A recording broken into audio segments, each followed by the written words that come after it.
Excelentíssimo presidente, ministro Luiz Roberto Barroso, excelentíssimos senhores ministros do Supremo Tribunal Federal, excelentíssimo senhor ministro Alexandre de Moraes. É com grande consternação, mas também com a serenidade que a gravidade do momento exige e com a firmeza que a defesa de nossas instituições impõe, que na condição de decano me dirijo a vossas excelências e ao povo brasileiro no dia de hoje.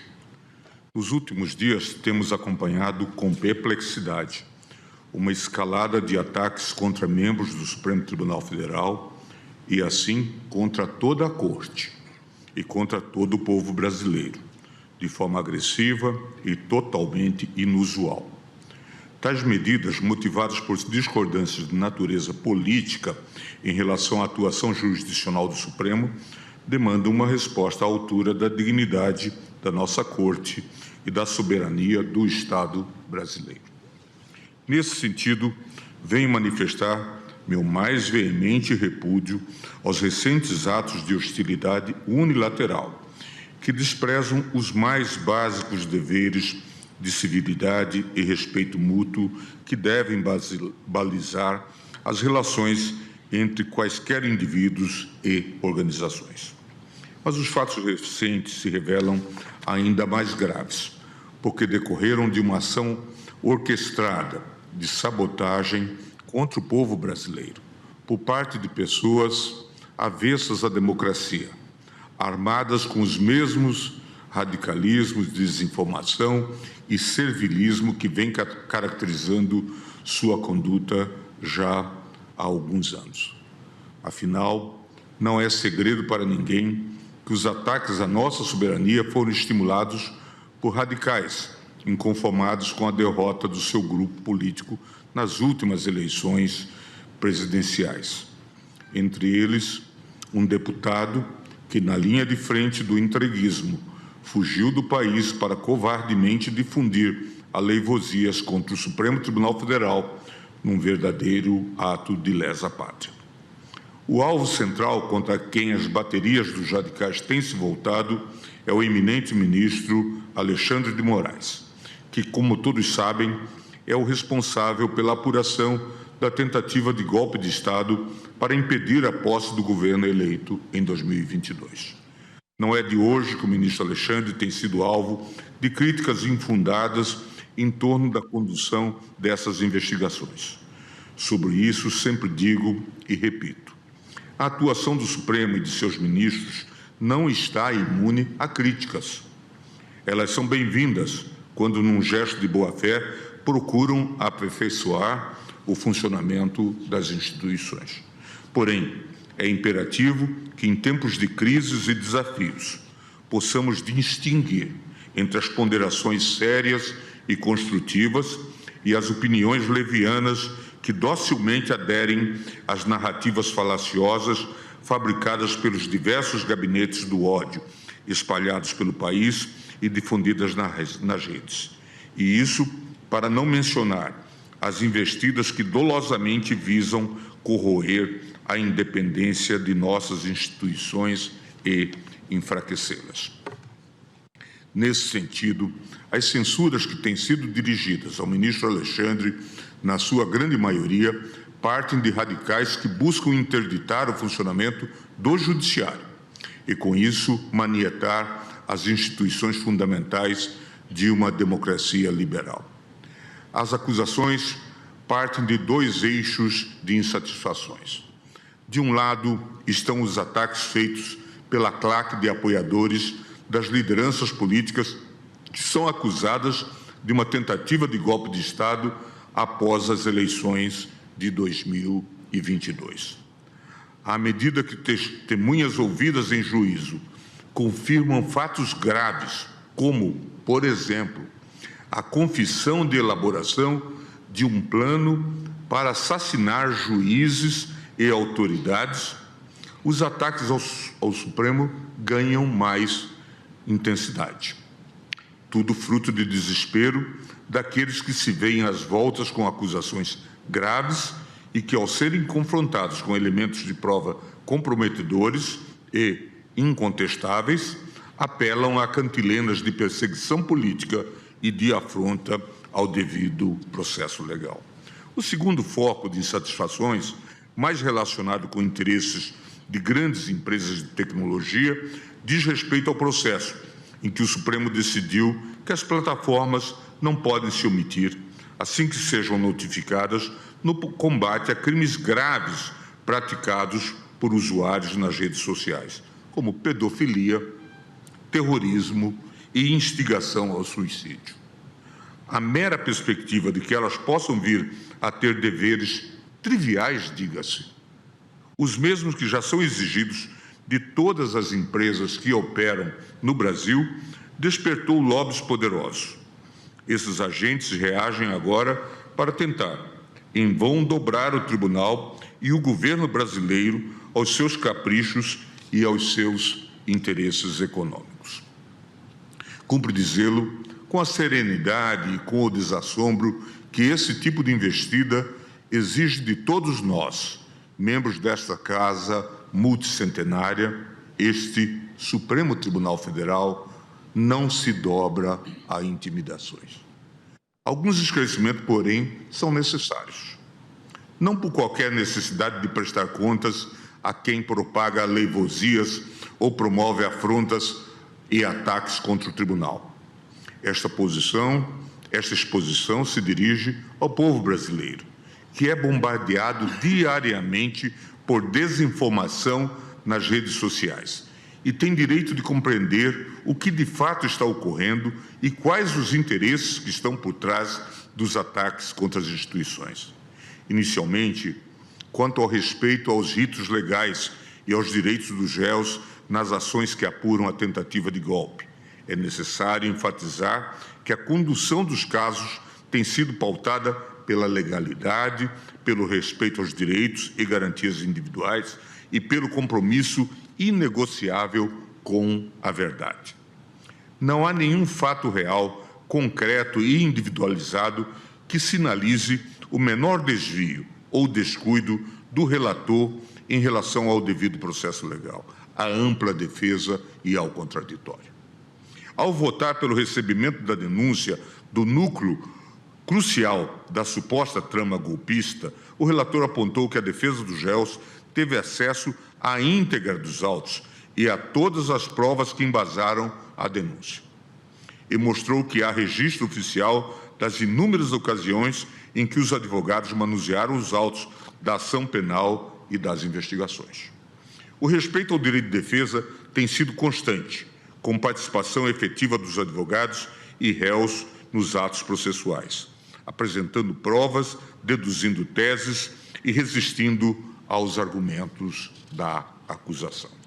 Além disso, as sessões da turma não apenas podem ser acompanhadas presencialmente pelos advogados, pelos réus e pela imprensa, como são transmitidas em tempo real pela TV Justiça, garantindo a mais ampla transparência dos atos processuais.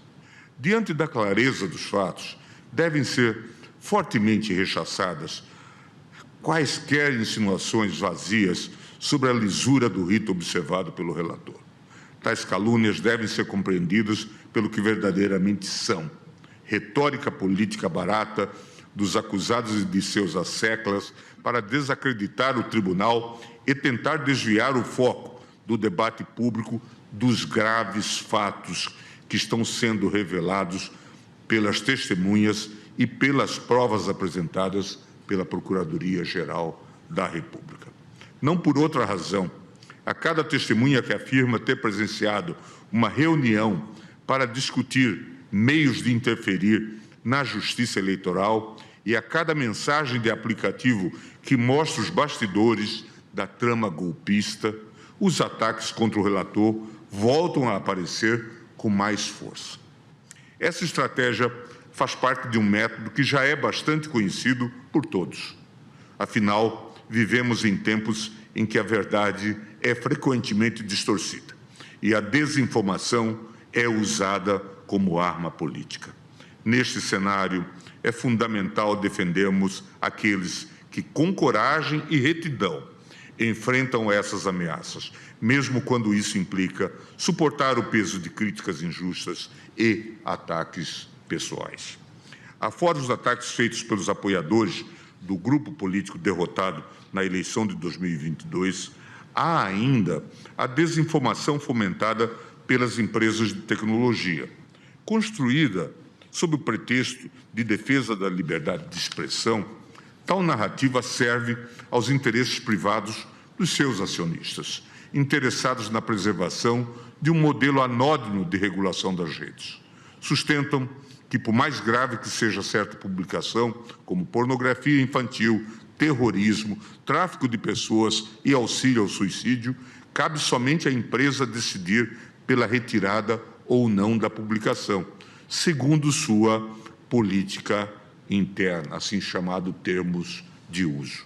Não é difícil demonstrar que esse sistema, que se baseia em confiança quase absoluta na suficiência dos termos de uso e políticas de privacidade dos provedores de aplicações, oferece proteção deficiente a valores fundamentais da democracia.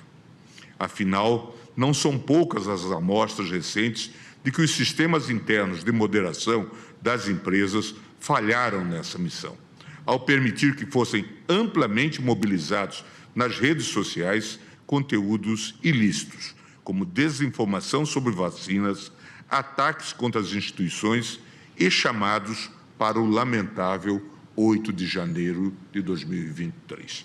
Em relação a esse último evento, lembro, presidente, que o acampamento montado em Brasília, diante do quartel-general do Exército, em si mesmo uma demonstração de golpismo tacanho, se fez acompanhar de intensa circulação de informes em aplicativos de mensagens e plataformas, anunciando a chegada de caravanas com milhares de apoiadores na véspera do fatídico dia.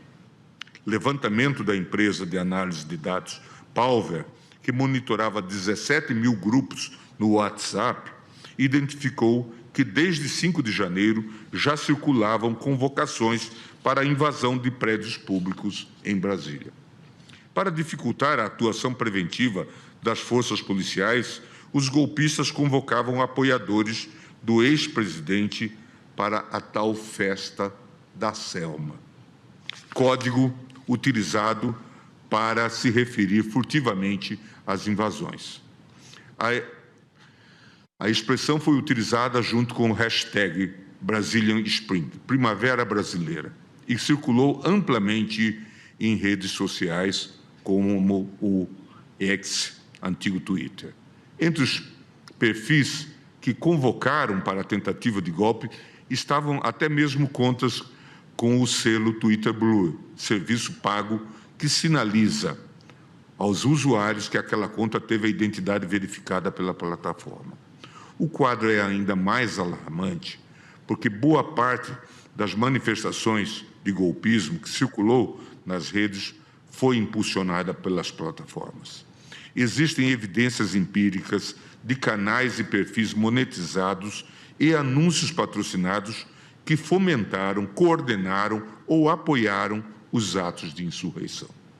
No 8 de janeiro, em meio a cartazes espalhados pela capital federal e a materiais divulgados pelas redes sociais, incitando as Forças Armadas a atuarem para manter no poder o candidato derrotado nas eleições, uma turba insana rompeu barreiras de contenção montadas pela Polícia Militar perto da Catedral, marchou em direção às sedes dos três poderes e tomou os prédios públicos com violência.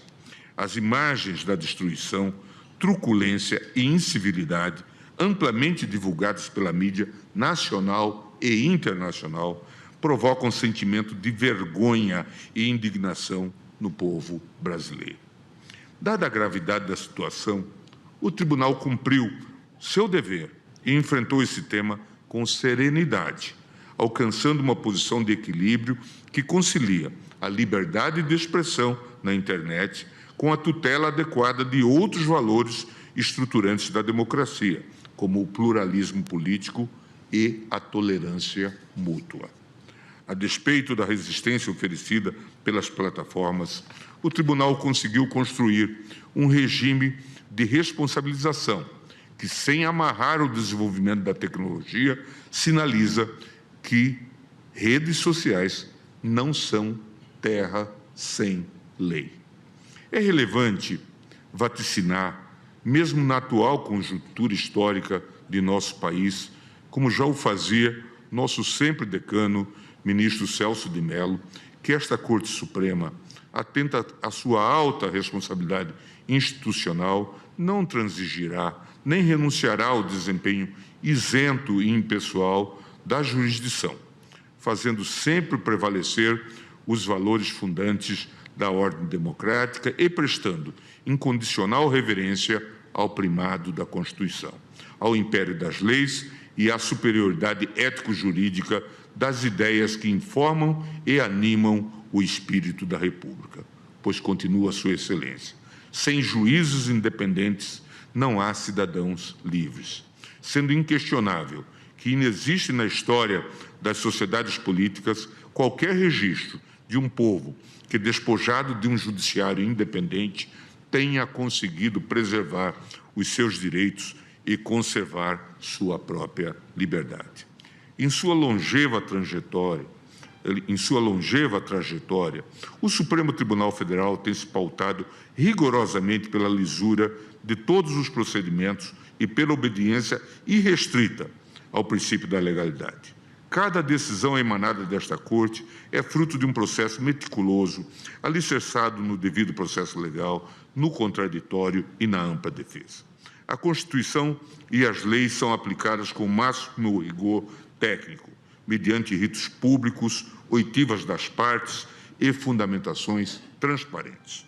Não há espaço para arbítrio ou decisões discricionárias que se desviem do cânone constitucional e legal. A impessoalidade, a neutralidade e a independência aqui não são meros conceitos teóricos, são a essência da nossa atuação. Nossos julgamentos não se curvam a interesses políticos, pressões externas ou simpatias ideológicas. A toga que vestimos simboliza a imparcialidade e o compromisso exclusivo com a Constituição. Esta que, como toda a Constituição democrática, divide os poderes e garante a existência de um poder judiciário autônomo. Por fim, e não menos importante, é imperioso reafirmar a soberania nacional do Brasil. Somos uma nação dotada de um sistema jurídico robusto e independente, construído sobre os pilares da democracia e do Estado de Direito. Ataques à nossa atuação jurisdicional representam não apenas um desrespeito à nossa Corte, mas uma afronta à própria soberania de nosso país. Em um cenário global cada vez mais interconectado, o respeito mútuo entre as nações e a não ingerência em assuntos internos são princípios basilares da convivência pacífica e harmoniosa. É importante que fique claro.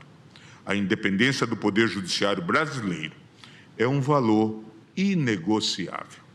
Apenas ao povo brasileiro compete decidir sobre o seu próprio destino, sem interferências externas indevidas. Senhor Presidente, é preciso deixar claro à nação. Este Supremo Tribunal Federal não se curvou à ditadura militar nas décadas de escuridão que mancham a história nacional.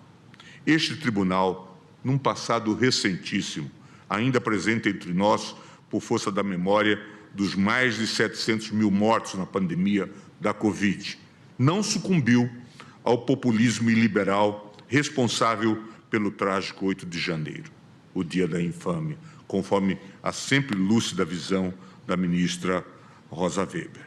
Esta mesma Corte, senhor presidente, não haverá de submeter-se agora e está preparada para enfrentar, uma vez mais e sempre, com altivez e resiliência, todas as ameaças, venham de onde vierem. Por fim, gostaria de encerrar esta minha fala solidarizando-me com o ministro Alexandre, que há muito tempo tem sido vítima de injustas agressões e tentativas de intimidação em série. Já me pronunciei neste sentido e agora reafirmo.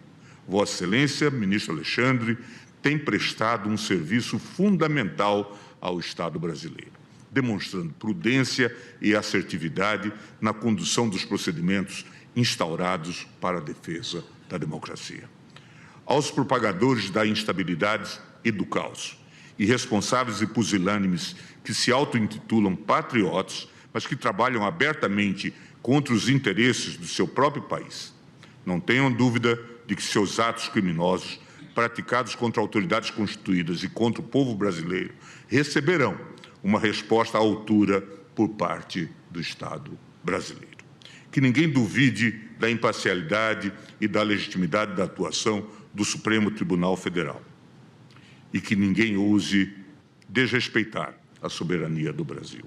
A democracia e as instituições brasileiras são fortes e resilientes. E é por isso, senhor presidente Barroso, senhor ministro Alexandre, senhores ministros, senhora ministra Carmen Lúcia, que o Supremo Tribunal Federal e o nosso Poder Judiciário permanecerão inabaláveis em sua missão de servir à Constituição e ao povo brasileiro. Muito obrigado.